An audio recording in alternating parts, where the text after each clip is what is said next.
Welcome to the No Spin Show. The only show that has balls enough to tell the truth. We have with us today a very special guest. She has been recently accused and condemned for being a God-fearing American-loving patriot that believes in our great nation. Welcome. You. We apologize for calling you by a generalized term such as you. As you well know, it is no longer okay to address people by their given names in fear that others may be offended. Well, that is with the exception of Muslims, the French, and those from other countries that are in the United States illegally. As you realize, you must not offend them, so we will use all the correct terms and names.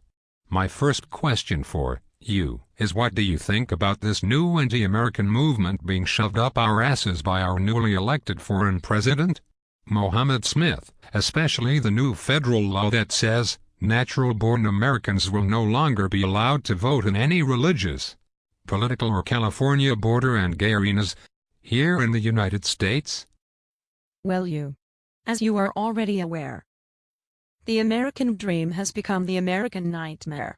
We are no longer viewed as a prominent, strong big brother to all peaceful nations. We are more like a freak show or a bazaar, if you will. A melting pot of illegal aliens that find their way to our half-assed free country. The place to protest and get their frustration out, built up from living their pathetic life in their dictatorship or social mess of a country they came from. The freedom really goes to their head. And now we have a foreign-born president in Mohammed Sheikh Sodomy Smith. Well, getting to the new federal law, the inflicted natural-born American voters law. As you know, this really does not change that much, as Mohammed Smith makes us natural-born Americans and Republicans have no say in the matter. We voted 90% to abolish this so-called law, and it's still made on the books. Don't you remember the law our president crammed down our throats last year? The one where he made all Republicans take a life insurance policy out on themselves and made the Bank of Iran as the beneficiary. That's right. And a few months later came up with his so-called green energy plan, where he put into law that all Republicans had to drive the new GM cardboard cars, 'cause he said they were light and really good on gas mileage and easy to dispose of. We do understand the easy to dispose of, but the gas mileage, it's electric. I wonder if he meant with a little gas poured on the cardboard they burn easily.